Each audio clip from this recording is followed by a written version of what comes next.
Savvy Central Radio, drawing out the best from our guests, with host Christina Nichman. Hello everyone, and welcome to Savvy Central Radio. This is your host, Christina Nichman.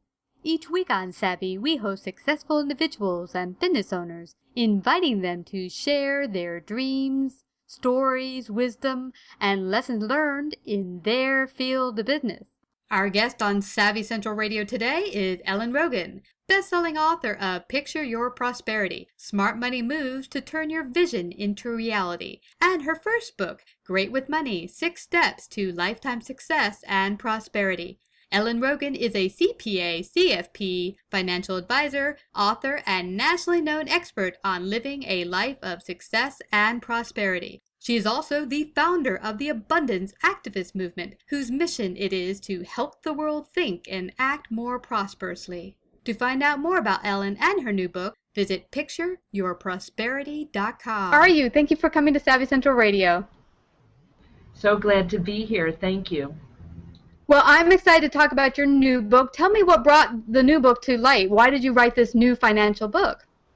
So we were so excited to write Picture Your Prosperity, mostly because what we saw out there was a lot of personal finance books that were honestly really granular and somewhat boring in focus. And we thought, wow, you know what, money does not have to be boring.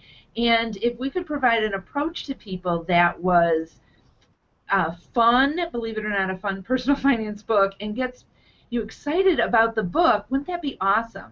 And so that was really the motivation to really reframe the conversation around money and prosperity.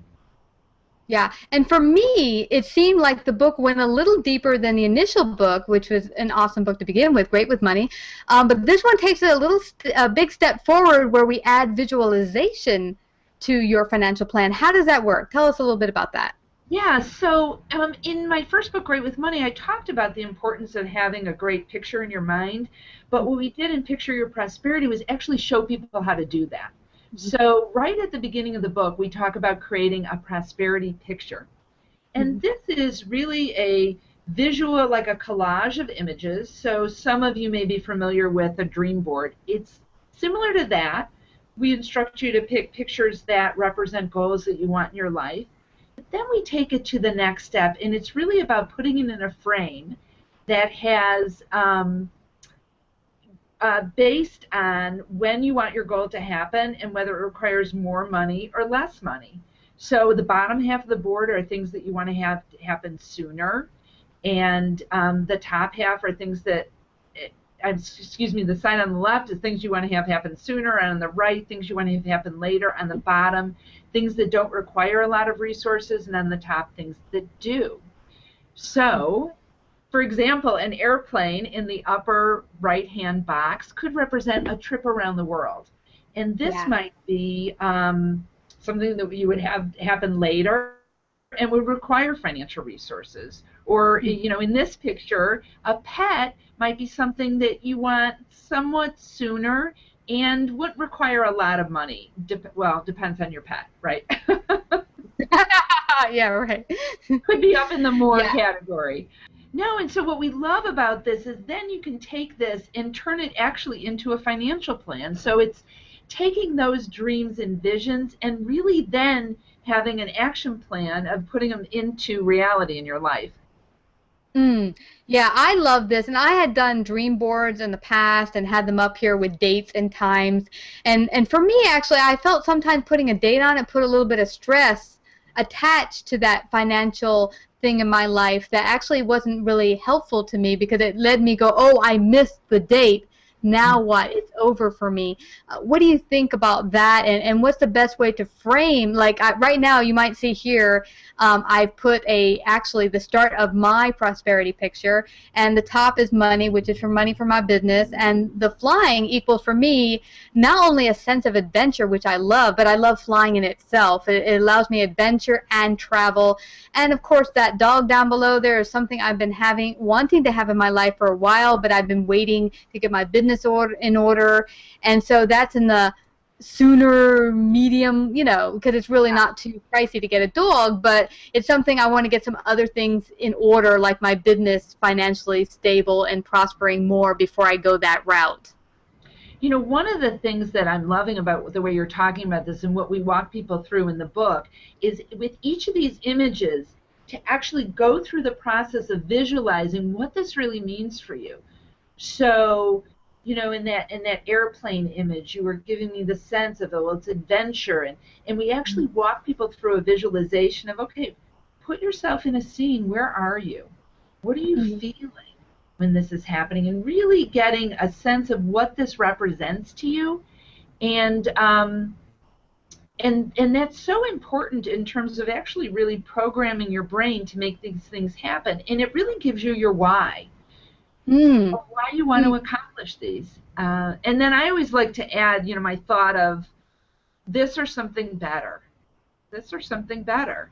Because maybe it's exactly like you pictured it, or maybe it's beyond what you can even picture now.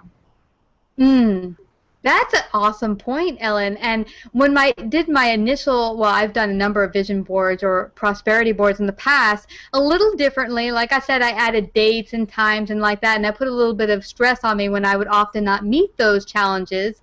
But what was interesting is that my friend pointed out to me that my last vision or prosperity board had a lot of items of how to impress other people. I wanted to get on the Forbes magazine for having the top having the top company that year, you know, prosperous company or something, and getting on Conan O'Brien because I love his show. And she said to me, but those seem to be things not so much for your own well-being and prosperity, but more about what you're thinking about what others think about you. And I thought that was very interesting that you pulled those off of the pictures. What do you think, Ellen, of sharing your prosperity board with your closest friends and other people to kind of help you look through it? You know, when we give workshops on this, we actually have people sharing what their board means to them.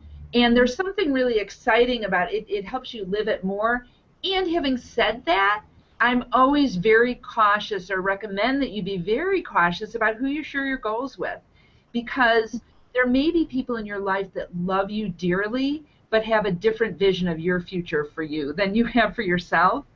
And so if you decide you want to share it, to just be very deliberate about who you decide to do that with and who you think will support you the best.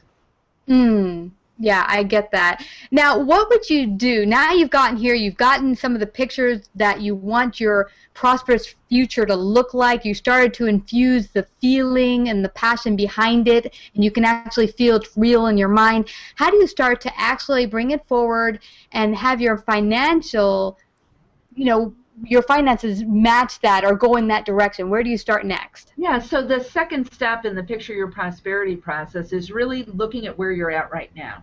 So this first part of creating a vision board is really using more of your right brain, your creative, your intuitive, like getting to the heart of what you so want in your life. And we live in a material world also, so it's important to say, okay, well, where am I starting from? And this is a little bit more left brain, more analytical.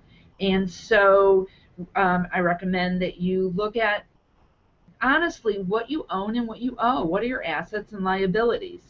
I suggest that you do this at least twice a year, but not more often than once a month, because you can make yourself a little crazy by paying attention to it too often. And then also what's flowing in and out, what you own, what's incoming and outflowing in terms of income and assets and income and expenses. And most people really don't have a handle on that. What's flowing in and out, what your income and expenses are.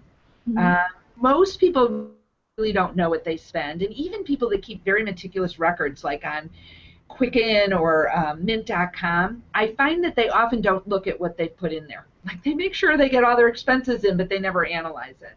And then, and this really isn't about budgeting. Because in 25 years of being a financial advisor, only once I've seen someone actually stick to a budget. Budgets don't work for people. It feels like, you know, I don't know, eating celery at a pizza party. It's no fun. No one wants to do that. Yeah. So instead, what I recommend is that you look at a prioritized spending plan. Like, are you spending money on things that you really value? And from there, then you can start to say, okay, not so much going out to dinner all the time. Or, no, I'm a foodie. I love that. It feeds my soul. I mean, there's no right or wrong. Most of the time, people look at fixed versus variable expenses. assuming the fixed always have to be like that. So a fixed would be maybe your rent or mortgage or your car payment. Well, maybe you don't want to live where you live anymore. Maybe a fixed doesn't have to be so fixed. So it's getting a realistic look, and also at things like your estate plan. Have you done it? Are you communicating well if you have a partner that you deal with money with? Are you satisfied with the amount of money you're spending? Saving. Like, are you on track? Are your investments in alignment? Yeah. And so it's doing like a wellness assessment. And then the next step is saying, okay, how do you combine all this? How do you take your prosperity picture and turn it into a plan? And that's where we look at the top half of the board with things that require more money. And it's deciding, okay, which of these are higher priority? How can you start to save towards these goals? And looking if your investments are in alignment with your goals as well. Those are great getting started things and tips. Now I'm thinking for a lot of people, as you said, they don't get started with these because it's kind of scary to look at your numbers. And for me, even now I can clearly see where my debts are, where my assets are, and at times though, especially several years back when I was severely in the red, it was very embarrassing, and there's a lot of guilt and shame tied to looking at your numbers, and I think that's why some people resist it. What would be your advice to them? Yeah, so I mean, you can't get ahead unless you're willing to look at this. And actually, studies on happiness have shown that one of the best ways to be more financially happy is to get out of debt. And there's like a relationship, not like deep depression, but the kind of the blues and debt are really correlated. Yeah. So we want you to get out of that situation. And the only way to do that is to do the hard work and look at it realistically. And I also find, Christina, that sometimes it's not as bad as people think it's going to be. Yeah. You know, I've had conversations with people that are like, oh, I'm never going to be able to retire. It's going to be so hard, or things are looking so bad. And yes, maybe they need to make changes, but it might not be as bad as you think. And you won't know unless you really look. And how are you possibly going to get out of that hole unless you're willing to pull yourself out? Yeah, and for me, what was very inspirational for me, sorry, did I interrupt you? No, I was just going to say picturing it's not enough. Like, it's awesome to have that picture of gold coins on your board, but if all you do is picture it and never take any action, probably not likely to happen. Absolutely, absolutely. And years ago, there was something, the Smart Cookies book. I don't know if you've heard of it. It was a financial book I read years ago. It was on Oprah. I think it was 5 gals who had gotten into a slew of debt, combined, decided to work together as a group to help reduce their debt and eliminate it. And what was very interesting about their book is they said they, as a group, helped find the hidden money in their life that already existed. And that's what we mean by taking a good look at where you're really at and seeing, you know, how much in the red you might be or how much assets you might have, because you might find money you didn't realize you had that you could use toward your debt, and also ways to scrimp. Like for me, I had a cable subscription which I never used, $116 a month. I never watched cable. There goes $116 I could put towards my debt. And that's a perfect example of setting priorities too, because there are things that you just might not value as much as others. I mean, we had a situation where a woman had gone through really looking for the first time at her expenses and saw that a huge amount of money was going towards paying for her home. And her kids had been grown. She really didn't like it anymore. She had debt. She had this big mortgage, and she was in a family business she hated. And she made a big decision. She's like, you know what? I don't want to live here anymore. She sold her home, got rid of all this clutter, right? That's another great prosperity strategy. Paid off her mortgage, paid off her debt, bought a little condo on the lake. So beautiful, loved it, was so happy she was able to leave this family business and start her own separate business, and is beyond thrilled. So sometimes it may look like not like you think, and it doesn't always have to be downsizing, but maybe it is if it's not something that's important to you anymore.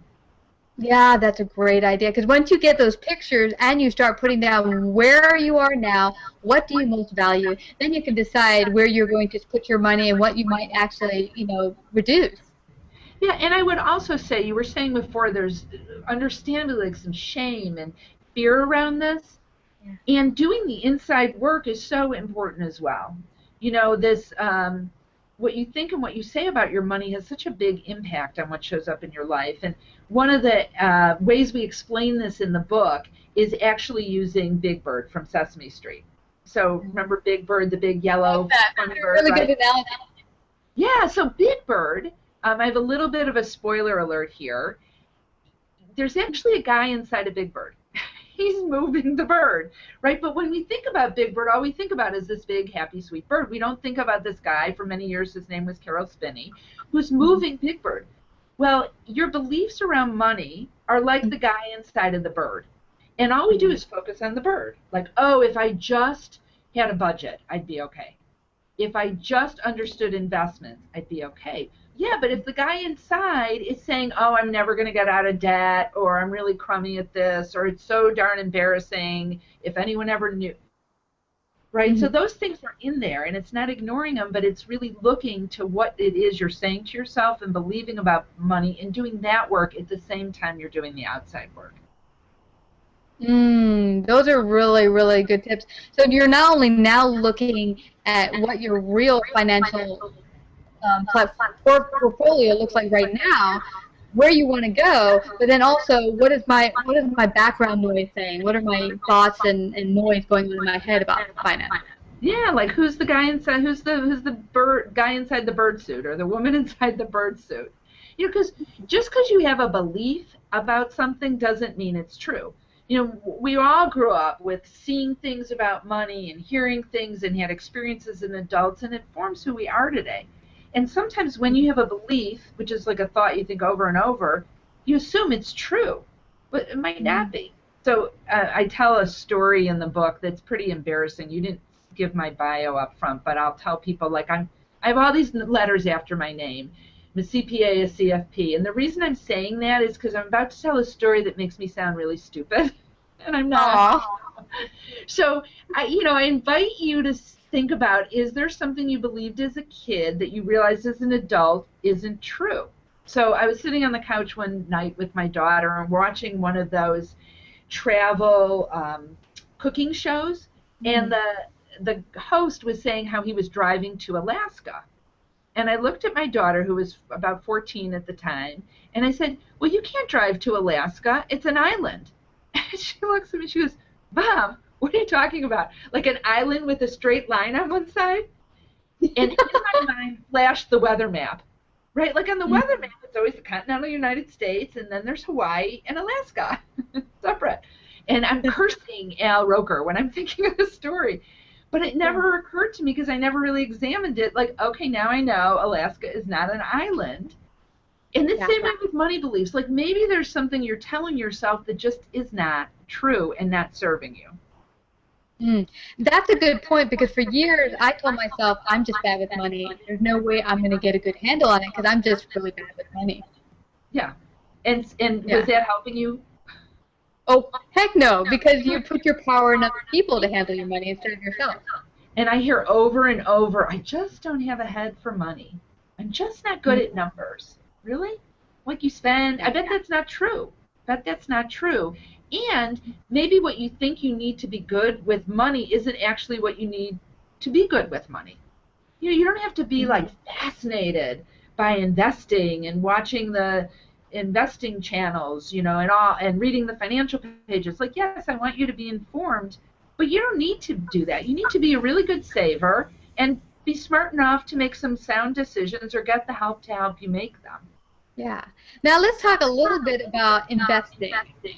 How do you even get a handle on that? Now that freaked me out a lot. And when I did the 401k plan, I kind of said, "Here, you figure it out." Yeah. So there's really two parts with this. It's understanding some basics about how investing works. So, you know, often when I'll say to someone, well, when you think about the stock market, what do you think about? And they'll be like, oh, scary, volatile, or maybe not, you know, maybe like great opportunity. But, you know, over time, over a long period of time, and if you have that time, like in a 401k plan, stock market goes up. Sometimes it doesn't, but it does. Like on average, since I think it's up about 11% in the last 25 years. Okay. So that's pretty good if you don't need but if you need your money right away, like, oh, I want to buy a house in 2 years, then it shouldn't be in something that goes up and down. So it's understanding some of those basics. And what I find is people's risk level changes with experience and knowledge. So I don't ever think somebody should invest in something they don't understand or they're not comfortable with. And I don't think people should be in investments that make them lose sleep at night. I'd rather have someone get a lower rate of return than be in something and be panicked about it. And so a lot of what's important is to match your investments with the goal that you have. So if it's for down the road retirement, that's a long time for now. If that is a long time, then maybe you can take more risk in your portfolio. And if it's something shorter term, then you can't. And that maybe you just give up some potential rate of return. Like, so my son started college this year. Last year, I took money out of his education plan. Actually, I've been doing it for years. Yes, I didn't earn as much, but I didn't want to be having to write a tuition check in September and have the stock market drop 30%, and then I am like, oh, I don't have his money for his tuition. That would have been stupid for a financial planner to do, but it happened. Yeah, that's a good point, because I have a friend who invested really, really strongly, and she wanted to take big risks because she wanted big returns for retirement. And a couple years back, you might remember there was a big burst, a big bubble, and the economy dropped, and she lost $17,000 almost immediately. She pulled the rest of the money out. And I felt really bad because I said, it is cyclical. I've noticed that it does go up and down. You put so much money in there, maybe you just want to let it sit there a bit before you just take it all out.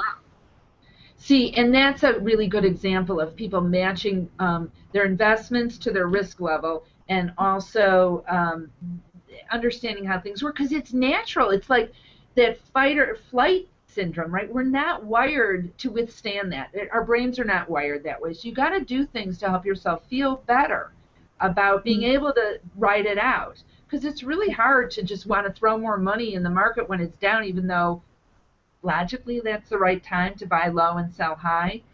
So, for some people it means having a big enough cash cushion that they feel secure in one area, and so they can take more risks somewhere else.